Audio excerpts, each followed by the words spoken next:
we can at least have a topic that we are sharing here. Just so everybody knows, good morning. It is 9/18, 2021, and it's 9:15 a.m. So we're getting started East Coast time. It's 6:15 a.m. here in Arizona, and it's still dark outside. But anyway, we were talking about the PKI infrastructure. PKI stands for Public Key Infrastructure, and I just sort of wanted to take a minute to cover that because it is part of your exam. You need to understand PKI, and it is, I think everybody understands the concept of what's known as multi-factor authentication. Let's start with MFA. MFA, there are 3 factors within information security for authentication, and they are basically described as who you are, what you have, and what you know. All right, so who you are is basically, if you remember, I love this one. It was I saw it on both Monsters vs. Aliens and The Incredibles, where they're going into this big high security room and they're like giving a scan of their tongue and, you know, their eyes and, you know, all sorts of stuff. You know, multi-factor authentication, what you are is typically biometrics. So if you've ever seen or heard of an iris scanner, that's a biometric. If you've ever seen a fingerprint scanner, I have a fingerprint scanner on my laptop, in fact. That's how I log in. That's biometrics. And that is, you know, who you are. That's one factor. Another one is what you know. And a lot of people get confused with this one because they say, well, I've got my user ID and my password. That's 2 factors. But that is not the case. The user ID is what you know. Your password is what you know. And that's why user ID and password is considered to be insufficient for any reasonable security measures these days. It doesn't matter how long that password is. It doesn't matter if it takes, you know, 12 trillion years for a computer to hack it. If you just use user ID and password, it could be in someone's brute force or educated dictionary for your organization. They could use something, especially if you use a weak password or a password that can be guessed easily. Or a password that's already been compromised. Right. If it's been compromised, it makes no difference how long it is. You know, whether it's 12 characters or 20 characters long, if it's been compromised, they're in, period. So if you remember, and I think your browsers tell you this now, Google Chrome will say you have a compromised password. In other words, this password has been discovered out on the dark web. So anyway, that is, and we'll talk about that some other day. But so the 2 factors that we've discussed are what you are and what you know. The 3rd factor is what you have. And that means something that you carry. And in the federal government, I'm gonna cover, I'll just cover one thing.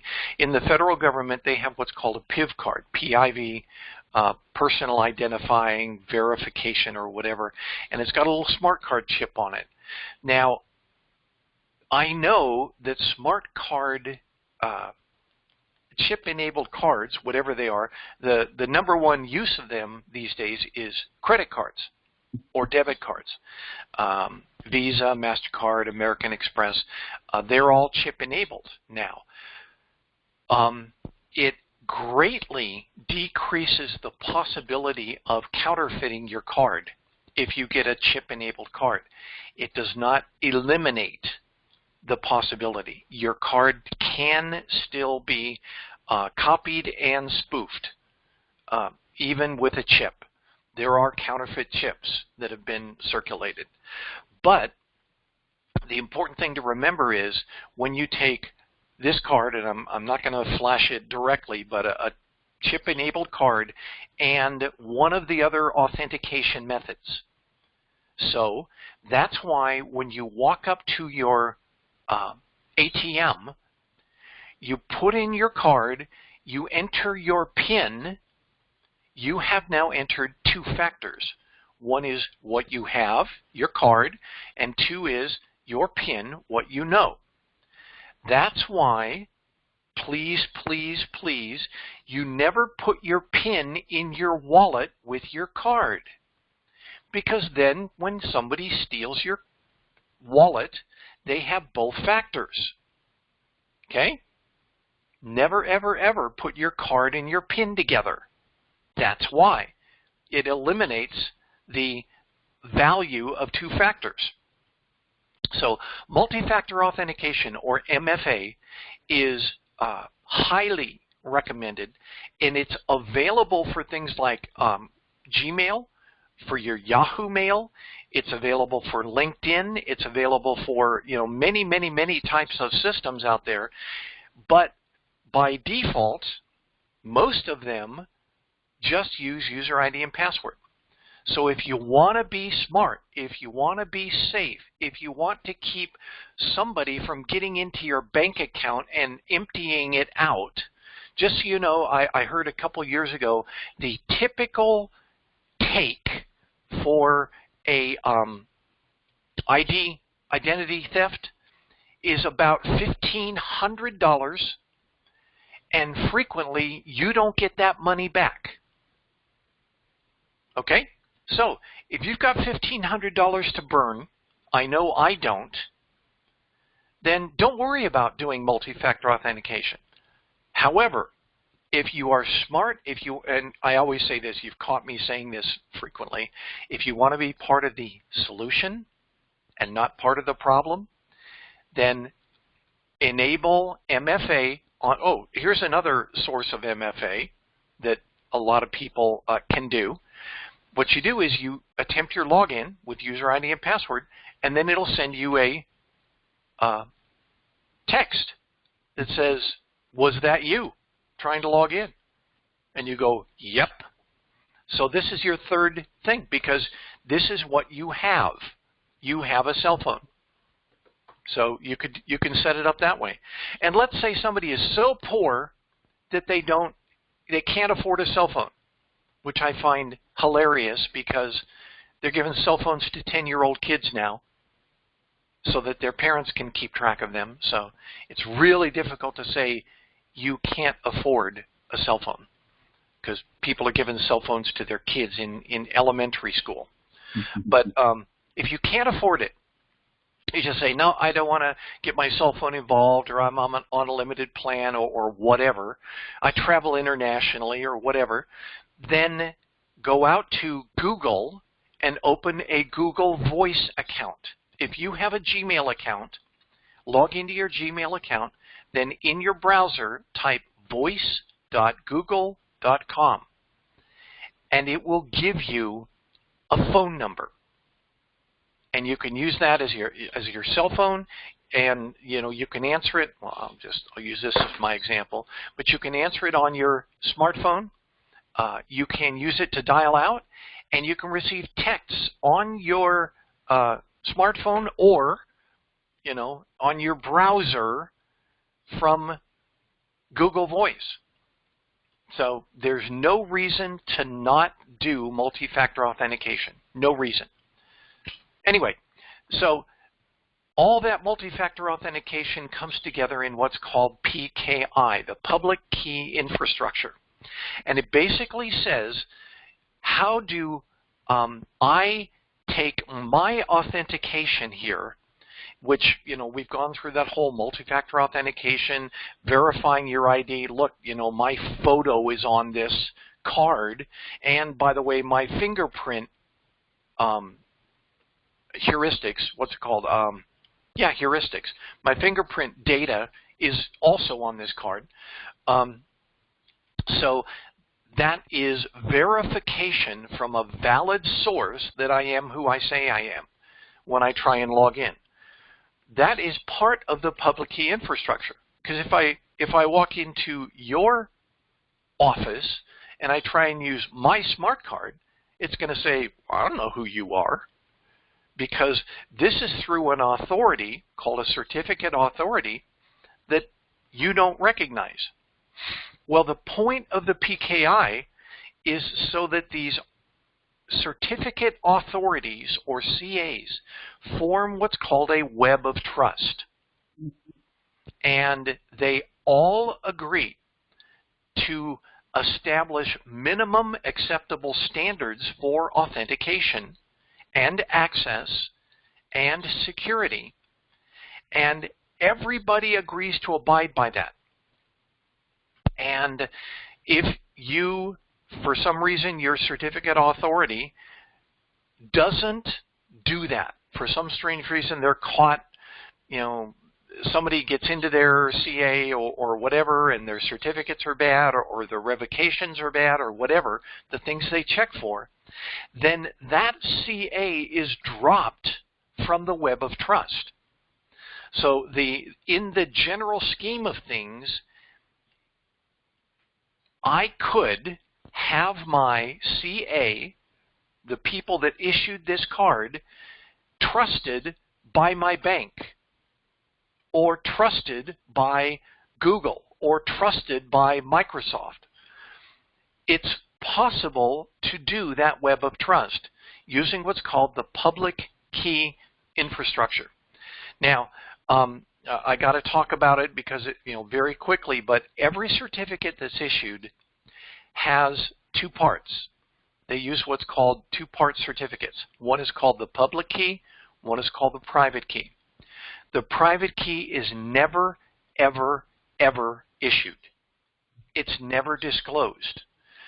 And for example, using this as my example, my private key for this account that's represented by this card is in two places in the world.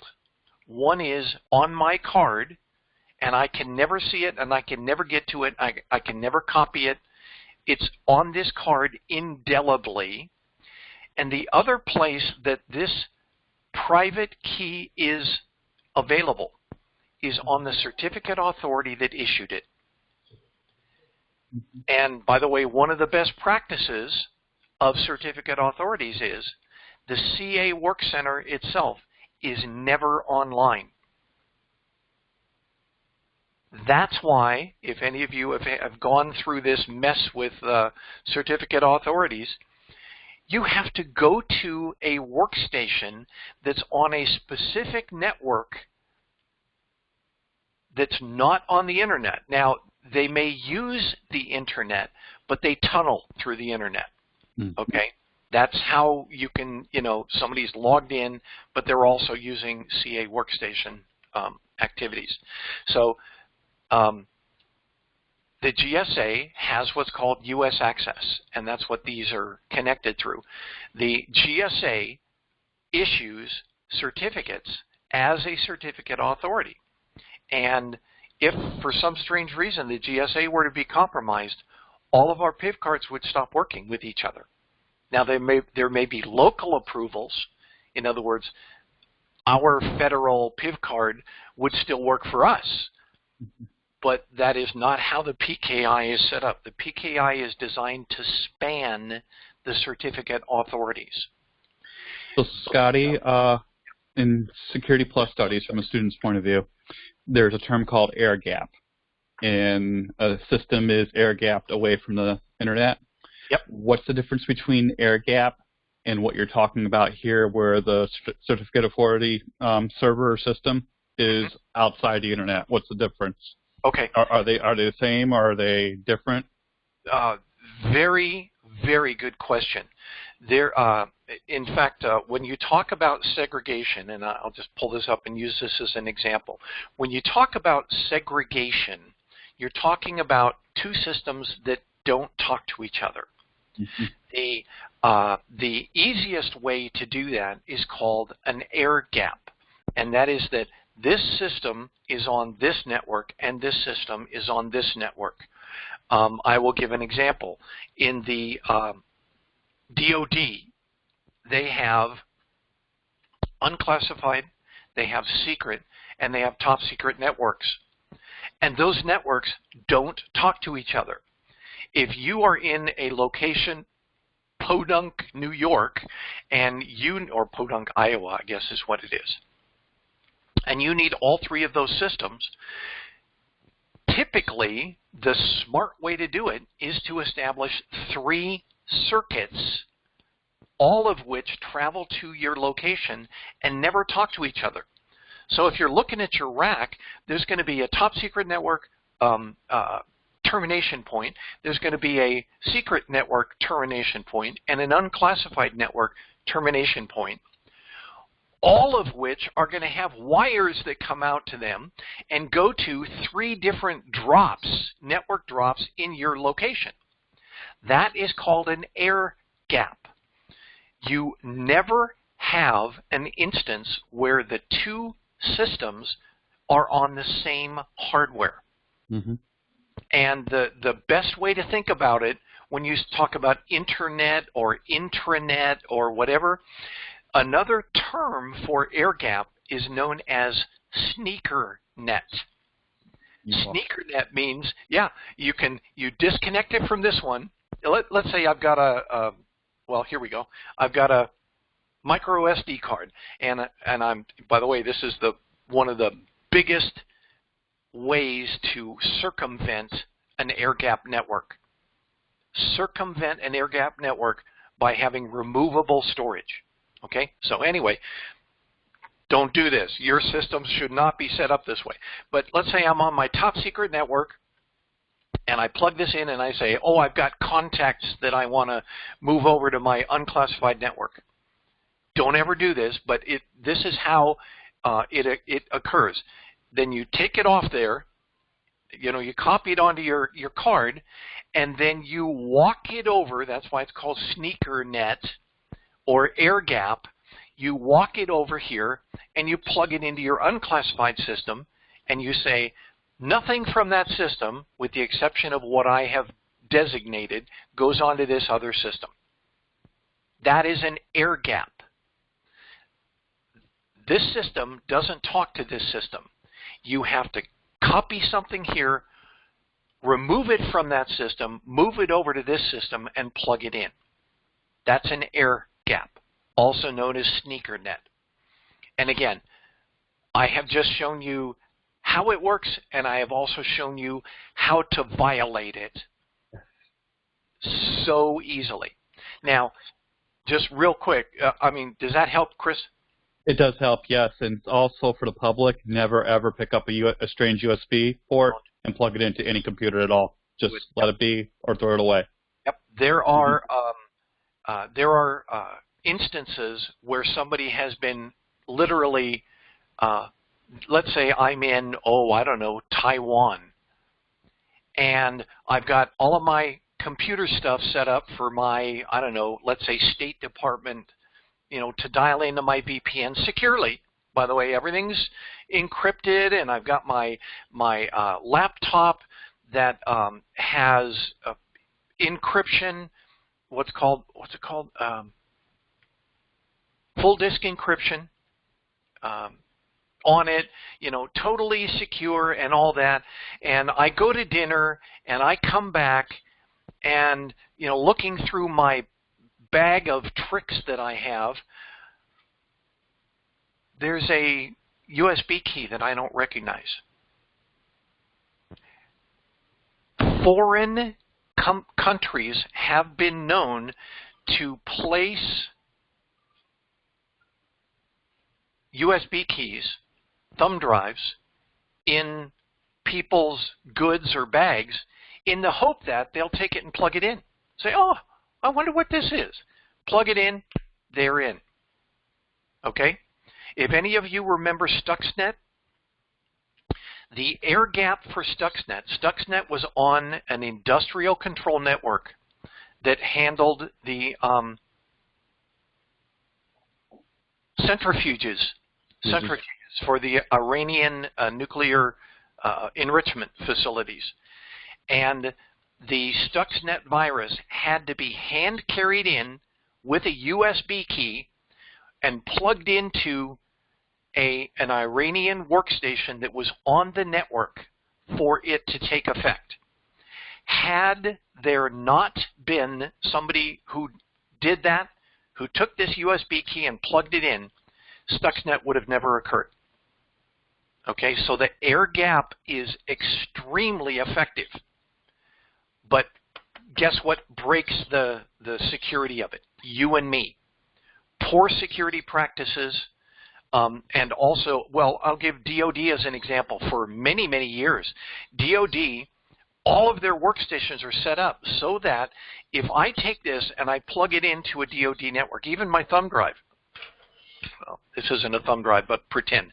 If I take a thumb drive and plug it into a DoD networked workstation, unclassified, secret, or top secret, if I plug it in, their central authority, whatever you want to call it, their IT system security, alerts and immediately drops that workstation off the network. It's done centrally. If you plug in an unknown, unregistered USB card, that system is off the network. And by the way, the IT security folks call the phone number there and say, we're on our way to replace your computer. Air gap worked. And what they do is, again, they have set up something that says any USB activation that is not registered shuts this system down off the network. So DoD is really good about that. My wife had that occur to her one time. She was doing something and plugged in a USB key and ring, ring. Hi there. Who is this? Oh, this is Dolly. Oh, hi, Dolly. We're from the help desk. We're bringing a new computer up to you. So it works. So anyway, the public key infrastructure is another way to think of it is a web of trust. I believe that's the phraseology that's used in our security books. The web of trust means that this certificate authority and this certificate authority have agreed to maintain certain standards of identification. So, the closest thing you can find out in real life is where, let's say, you're logging into your favorite, web encryption site. It's a VPN. You've got NordVPN. And if you're trying to log into NordVPN, it will pop up, and I'm not sure if it does it for Nord because I don't have Nord, but it will pop up and say, would you like to sign in using your Facebook credentials? And you go, well, sure, one less password. I'll just use my Facebook credentials. What happens is those credentials pass between this local computer system, whatever you're connecting into, Nord or Cisco or whatever, Bank of America or whatever. They pass the credentials out to Facebook in an encrypted manner. Okay, it's not like they're saying, hey, with this login and this password, is this okay? They say with this account and an encrypted what's called a hash, they pass the account information and the hash. And by the way, a hash is always a one-way, and this is also in your book. You will be tested on it. A hash is a one-way algorithm. You go from here to there, and it comes up with this thing called a hash. Usually it's called an MD5. But the hash is unbreakable. In other words, you can't take a hash and turn it back into a password. It's only one way. So they say, here's the account, here's the hash, and they pass it to Facebook and say, is this guy cool? And Facebook comes back and says yes or no. That's all that they do. But what that means is your account and your hash have been passed. So my recommendation, and I'm sure this is the case for many security authorities, is not to use that cute little thing that says, do you want to log in with your Facebook account?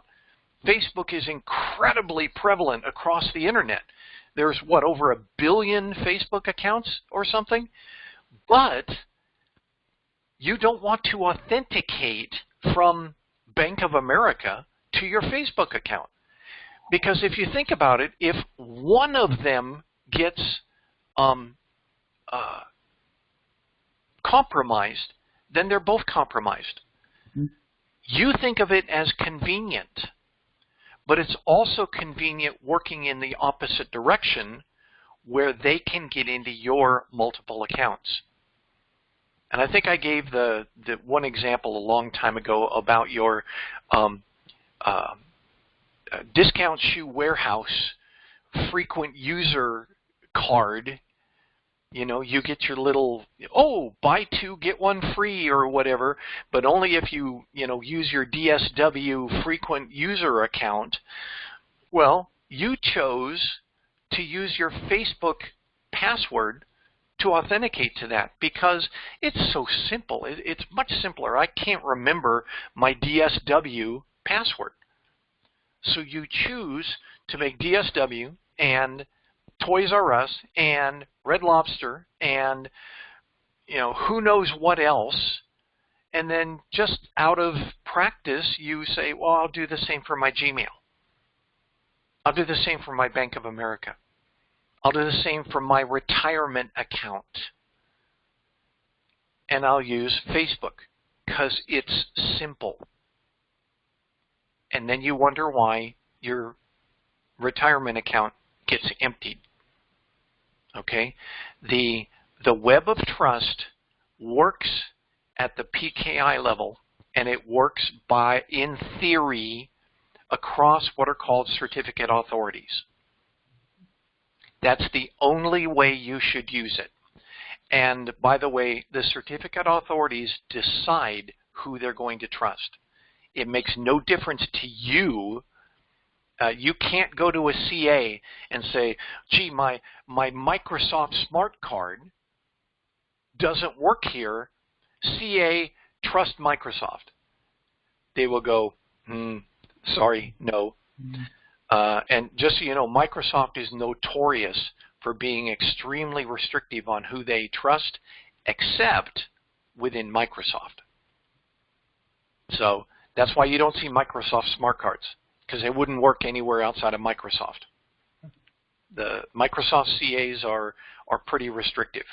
Mm-hmm. Now, one last thing when we talk about certificates and certificate authorities, because the PKI is the web of trust. All right, think about it, and they're all the CAs that set up their trust. You can look on your web browser under your security tab and see what CAs are trusted by your local CA. You can see that because that's also used for your HTTPS web encryption. They also use certificate authorities and trust verification there. Okay? But that's you locally trusting these CAs. Those CAs do not trust you. It's a one-way trust mechanism, and it's just to be able to establish HTTPS port number. Chris? HTTPS is 443. 443, right. By the way, you will be tested on that. Always. Port 25 for SMTP, port 80 for HTTP, 443 for HTTPS. You're going to have to know probably about 20 of those ports in order to be safe on your exam. Actually had one right that I thought I got wrong. Uh-oh. Yeah. They popped one on me called SCP. Smith, Christopher, Paul. And it's a TCP port it's called Secure Copy Protocol. Oh, wow. And I had no clue what that port number was. So I thought I kind of scratched the surface on reading it, thinking it was 22. And I said, that's probably wrong. I just looked it up right now. It is port 22, TCP by default. Okay. Mm-hmm. And But yeah, the test will ask you about ports and port numbers, so make sure you do know about that. Yep. There's probably a number of tables in your study guides. I recommend you memorize those tables. There's no better way to do it than to memorize the tables. And by the way, when you talk ports, you need to talk protocols. Mm-hmm. And I'll use this as an example on a firewall. You don't tell your firewall administrator, open this port. There's more to it than that, because there are two main protocols. One is for packet and one is for streaming. The difference? Do you remember, Chris? Connection and connectionless. TCP and UDP. One is it requires an acknowledgement packet. So if you send a synchronized, you acknowledge it. The other one is just sending the packet along without verification, without check, and that's considered streaming.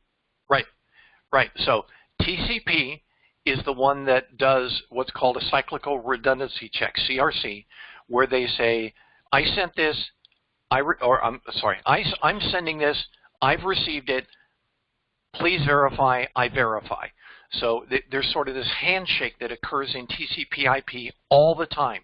Mm-hmm. And the reason is you guarantee an extremely high level of quality. You don't get dropped bits. If a packet gets malformed in some way, then this guy will say, please verify, I can't verify, I'm resending.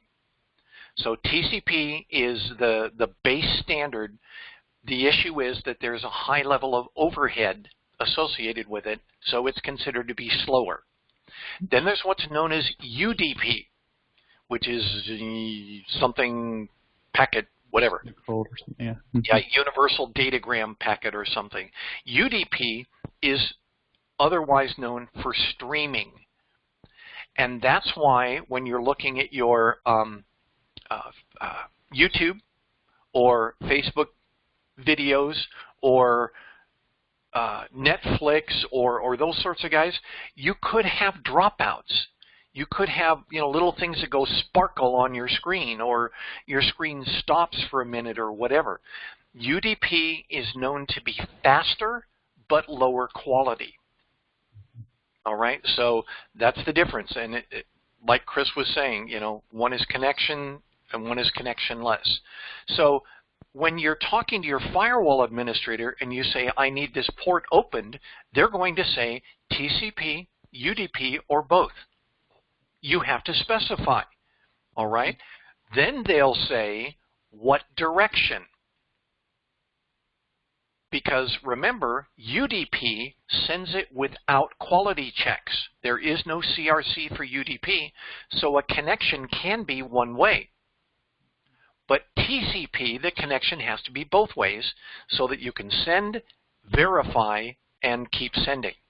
So when you're setting up your ports and protocols, you need to know the port number, you need to know if it's TCP or UDP, and you need to know if it's one-way or bidirectional.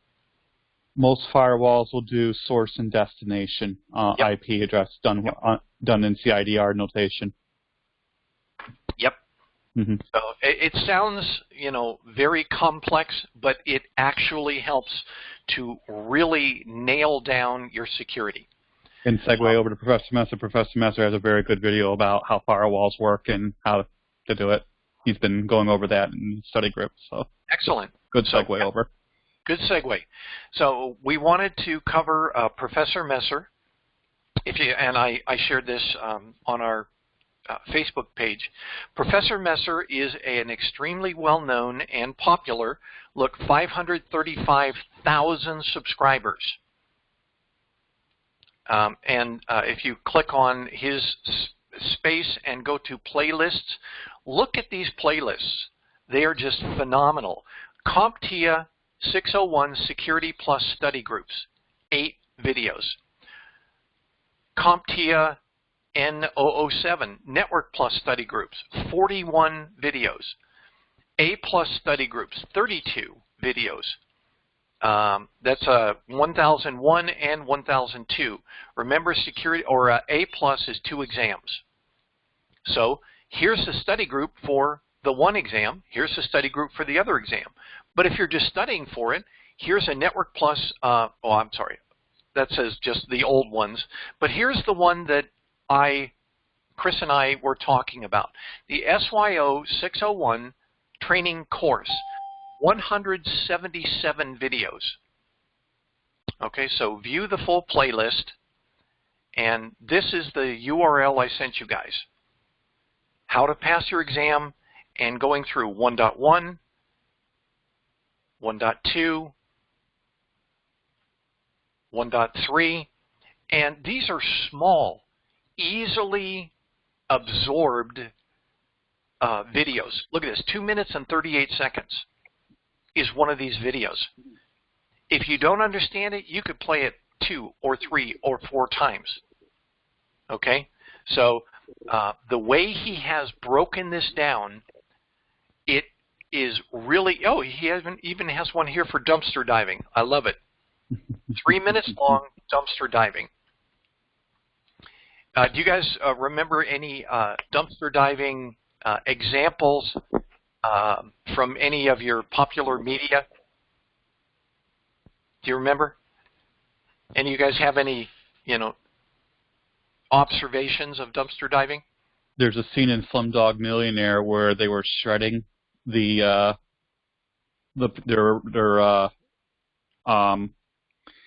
secrets from one company, and they had kids who were just going in through and putting together the shreds. And actually, that's a more advanced form of dumpster diving. But yep. Also in the movie Argo, which is the story of the 1979 overtaking of a U.S. embassy in Tehran. They actually did the same thing. They had kids, and the Slumdog Millionaire may or may not be true, but Argo was true. It was based on true facts. They did have a bunch of kids that were sitting there looking through stacks of shredded documents, secret documents. And by looking at those documents, by reassembling them, they were able to get pictures of all the embassy employees. And they figured out that some of the employees were missing. And so they started looking for them elsewhere. That's, the premise of Argo. So that's another one. And then if you've ever watched the movie, and I highly recommend you do, watch the movie Sneakers. It's an old one, but it's really, really good. So there's a guy that they're shadowing, and they're trying to find out more about him so they can, infiltrate what he does, because he knows special stuff and can get into special places. They start examining his trash. And so he goes out and he dumps his trash at night, and then they come and they pick it up and carry it off and dump it into their living room, and they sit and they sort through it all and look at it for clues about this guy. Where does he eat? Where does he do his banking? Etc. And they go through his trash to learn more about him. It does happen. That's why you've heard the phrase about. Well, hold on a second.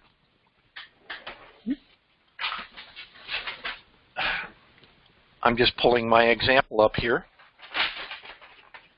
This is my shred bag. All of the paper that we have in this house gets shredded. Why? Because I don't want somebody to be dumpster diving my trash. So shred everything. I think the minimum that you could safely consider for shredding is anything that has an account number on it. But, guess what? Shredded white paper, when it's mixed with things like coffee grounds, makes a wonderful mulch for your garden. It would be your secret garden then, because it's got all your secrets in it. Oh, anyway, so we talked about ports and protocols. We talked about multi-factor authentication. We talked about PKI. We talked about air gap, and we talked about Professor Messer. Was there anything else that we covered, Chris, that you remember? I think you have hit them all. Okay. Good morning, Farsadeh. Didn't mean to ignore you. No, I didn't know jumping in the middle. I'm so happy to see you all. I don't know how I missed the time again. Uh-oh. Yeah, I've been up since 6 actually. My time. Now my time is close to 9, which in reality which is 10 Eastern, and your time is whatever. Your time is 2 hours or 1 hour. 3 hours. 3 hours. Yeah, it's almost 7 a.m. here. If you are close to 7, then you are 2 hours. From you. Yeah. From me, yeah, from me. See, yeah. I have to be super careful with this timing, and somehow I missed you all. I've been up, and well, I'm so happy to see you all. And you. Yes, and you too. It's good to have you join us. Oh, I love it. Hey, sis. Yeah, well, we did record this, so we are going to publish it out to the Facebook group. You did record it, right? Or no? What's that? Did you record it or no? Yes, we did. Okay, I can watch it again. Okay, excellent. Thank you. So that's about all we had for this morning. I think we were able to, just based on the Professor Messer video discussion, we were able to branch out into a number of things. But it is important that mentees, people who are interested in using our mentorship here, do your own self-study. We are not going to teach you everything you need to know to pass your exam. The purpose of this group is not training. The purpose of this group is to help keep you focused on why you need to study this stuff and why the career field needs you as an entry-level applicant. Okay, so that's our focus here. It's not a training session where you can attend X number of sessions and pass your exam. We're here to help keep you motivated and focused. So everybody has to be studying separately. My apologies. And technically, we cannot put something online that teaches or trains a specific group to go and take the exam and succeed, because that's going to be totally a different class of different, it's going to fall into a different category. Mm-hmm. We have to have permission from this side, we have to get permission from that side, we have to charge them, or so on and so forth. Just many people that they go on Zoom in order to get their assistance for example, for what do we get for graduate exam? What the GRE? What do they call it when they want to get the masters? Do we have to take or? Yeah, GRE is one of them. So, there are millions of classes to help you for GRE.